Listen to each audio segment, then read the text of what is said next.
और ऐसे तो सब लोग बोलेगा कि लड़की ही धोखा दे रही है अक्सर करके, लेकिन ऐसा कोनो बात नहीं है। लड़का लड़की बहुत ही बड़ा बड़ा वादा के लड़का प्रॉमिस के लड़का, लेकिन अचानक लड़का लड़की के छोड़ के चल गए कोनो कहा जाता। हां जी, लड़कियां क्या कहती है, क्या कहती है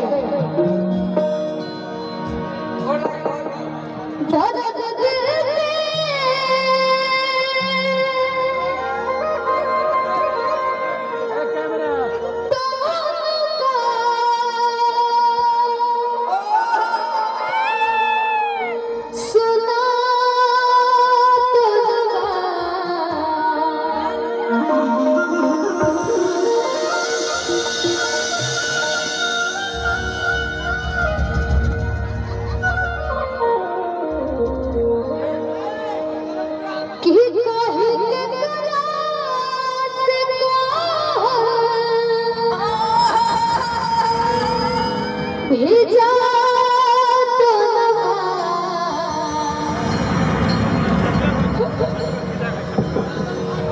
प्याज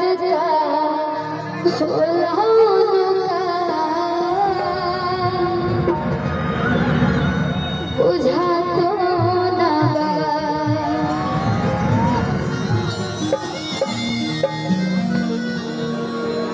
जे दिल से प्यार करेला जब धोखा मिलेला तो बहुत दर्द होला, लेकिन जे खिलवाड़ करेला अरे ते बोले तो अगला है जैसे कि काला नबी भैया कि ते बोले तो तेरे बहन के पटा हां लड़की बड़ी सच्चा प्यार कर भी और बात है का हेलो दादा दे दिल के तो सुना तो नवा कोई तेरा से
जब याद आवे बतिया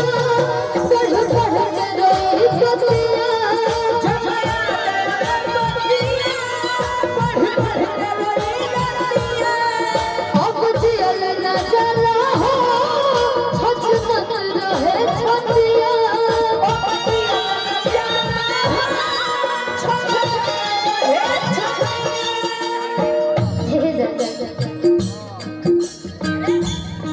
हमने के तो प्यार ऐसे दे कि पूरा भी ना भेजे सब बदनाम हो गए।